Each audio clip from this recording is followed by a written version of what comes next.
Let's talk about recent airline trends, and none is potentially more controversial or disappointing than dynamic award pricing. Delta is leading the way down that deep, dark path, with United not too far behind.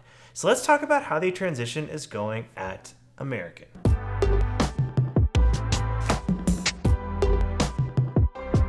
Hey everyone, my name is Ben, and welcome back to Explore Informed, where we dig into the details of travel, so that the next time you go exploring, you can go a little bit better informed. First off, I want to thank you for clicking on this video. Second, if you want to see more videos like this, hit the subscribe button down over here so you can see our future content in your feed.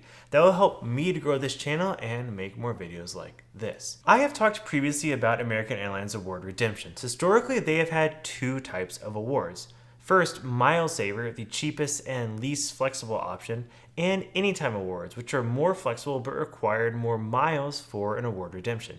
Another way to think about it is this. The Mile Saver Awards were kind of like your advanced purchase option, and your Anytime Awards were kind of your last minute, last seat on the plane awards. Both of these award types have always been fixed price awards, meaning the number of AAdvantage miles required to redeem a free flight is based on where you're flying to and from, generally in terms of countries and continents, and not the underlying cash price of the ticket. But as we have mourned previously, airlines are moving away from permitting passengers to redeem reward flights at fixed rates, and are moving to dynamic pricing, meaning the frequent flyer miles or points required to redeem a free flight varies based on a number of underlying factors, like demand, timing, or the cash price of the ticket. This is a way for airlines to control the value at which you redeem your miles or points, and generally represents a worse value proposition for me and you as the consumers and passengers. As I mentioned at the top, Delta moved this way a year or two ago, and United followed suit, and American isn't too far behind. For years, when you searched for an American Airlines award on AA.com, you saw a fairly straightforward display. For both economy and business/first class, you saw two buttons each. One for the Mile Saver option and a second for the Anytime option. And the options were generally ranked in order of cost. On the far left, you had the Economy Mile Saver Awards, which were the cheapest economy awards and often ran 12,500 AAdvantage miles for a one-way domestic award. Next to that, you have the Economy Anytime Award, which often ran 30,000 miles for a one-way award.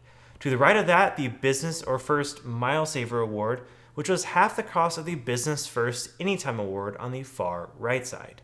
Now, it's really not that important that they were ranked somewhat in order from left to right. What matters is that the award categories made sense. They were somewhat easy to understand for the average consumer, and it was simple to see what types of awards were available on your chosen date and route, and how many AAdvantage miles that award would cost. Depending on the timing and availability, of course, sometimes you would not see the Mile Saver options available. That would be kind of grayed or blacked out.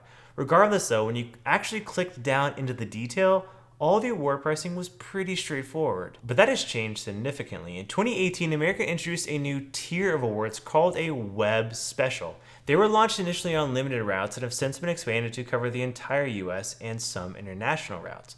What was originally deemed as a special fare, intended to make you think you're getting a discount, has now become Americans' catch-all bucket for their dynamically priced awards. These Web Special Awards have even less flexibility than a Mile Saver Award and are often cheaper than the Mile Saver rate.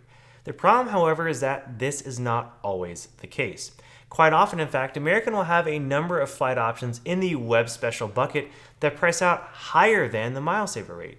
And you will also see a huge, and I mean huge, range of award prices on a single route and date. For example, I recently pulled up award flights between Dallas-Fort Worth and Cabo San Lucas for a random Tuesday in March. Granted, this is somewhat in the spring break period, but I think the point is still the same. As expected, the award pricing is fairly straightforward in the historical buckets, from Economy Mile Saver up to Business First Anytime. There is some variability within tiers, like on Economy Mile Saver, and that's because there is some peak versus non-peak pricing on Mile Saver awards between the US and Mexico. But otherwise, I would say the pricing is fairly straightforward, at least for an airline. However, if you click your way into the Economy Web Special bucket, things get ugly fast. On a single route on this random Tuesday, there are 17 different rates pricing out in the Web Special bucket. So if by Web Special American meant confusing, complicated, and overwhelming, then they have nailed it. Even worse is the fact that 14 of these 17 special rates are actually more expensive than the economy mile saver rate. So it is clear in this instance that Web Special in no way means cheaper. Instead, this is Americans' dumping ground for their dynamically priced awards. It is clear this is the direction the industry is going, but let's not beat around the bush. This is bad for consumers. Airlines already have complete control over the rate at which we earn our airline miles, and they're trying to exert greater control over the value we get when redeeming them. And to make matters more complex than American is actually trying to move away from their legacy award booking engine and is often presenting website visitors with a totally different layout, depending on how you navigate or search for awards on AA.com.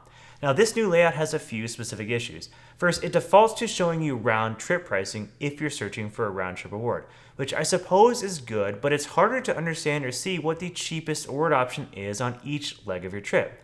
Therefore, it's harder to see if you can get a good deal or value. And same with one-way awards. You can't tell when you've hit the minimum or best pricing.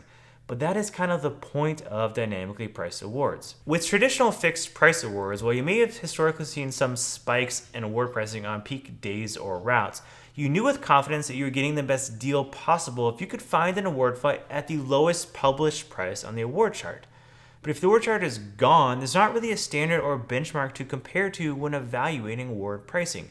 You can maybe survey the award prices for a few days before and after your planned travel date and kind of create your own benchmark, but it's generally just harder to evaluate if you're getting the highest and best value for your award miles. As a side note, it's probably clear that I'm not the biggest fan of dynamically priced awards. I acknowledge this, and I do want to point out that there are many awards out there pricing below the award chart rates. So it is not all bad, and there are deals to be had out there if you're willing to spend some time clicking around or you're willing to take a less preferable flight or connection.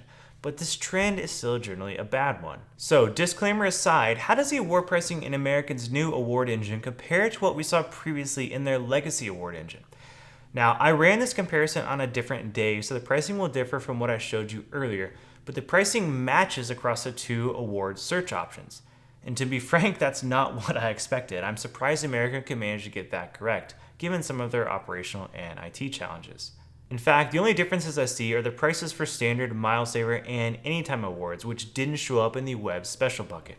That is not unexpected, I guess, so no real surprises there. But that doesn't change the point. In this case, we have 14 different prices for the same award ticket on the same route on the same day, and that is simply too many. It's confusing and it's overwhelming. Again, previously American primarily had only 4 different award prices on a domestic award, and if any Milesaver options were available on your desired day of travel, you immediately knew you could score an award for the lowest possible price, and you could feel good that you had achieved maximum value on your miles, at least for a domestic award. You know, the real maximum value is redeeming long-haul awards in premium cabins on partner airlines. That's another video for another day. And the unfortunate part is that this is just the way it's going to be, and that is the intent of American and mainly all other airlines. Again, airlines want as much control as possible on both the rate at which you earn and burn your miles. So if they kind of muddy the water a little bit and make it harder to get maximum value on your stock of miles, well, that benefits them and them alone. You know, these are publicly traded companies most interested in making a profit. And American, at least, is clearly not interested in running a customer-friendly operation. That much is obvious. So given these trends, what should you do? How should you proceed? Well, 2 quick tips come to mind. I'd say first, just plan on spending more time doing your homework and research if you want to achieve peak value for your miles. And do take advantage of the dynamically priced awards that do come in under the traditional pricing found on the airline award chart. They're out there, so take them if you can find them. And second, I'd say spend your miles now. You know, this has always been the case and isn't really a new tip, but this is increasingly important. Airline miles aren't like money. You know, they can't be invested and they don't grow. The time value of money principle, for example, does not apply. In fact, it's quite the opposite. Airlines have continually devalued the outstanding miles issued to their consumers over time by raising award prices or changing the rules. Outstanding airline miles are a liability to airlines as they represent an obligation to provide a service in the future. And I believe they quite literally represent a liability on the balance sheet as well. So when feasible, burn your miles sooner rather than later. So that is all for this video. I know we went over a lot, but I hope you have found it helpful. Comment down below regarding how you feel about dynamically priced awards. Do you love them or hate them? And as usual, you can find us on Facebook, Twitter, and Instagram at ExploreInformed, or you can visit us on the interwebs at ExploreInformed.com. And again, please hit the subscribe button down over here if you want to catch more of our future content. But thank you all so much for watching, and I will see you next time.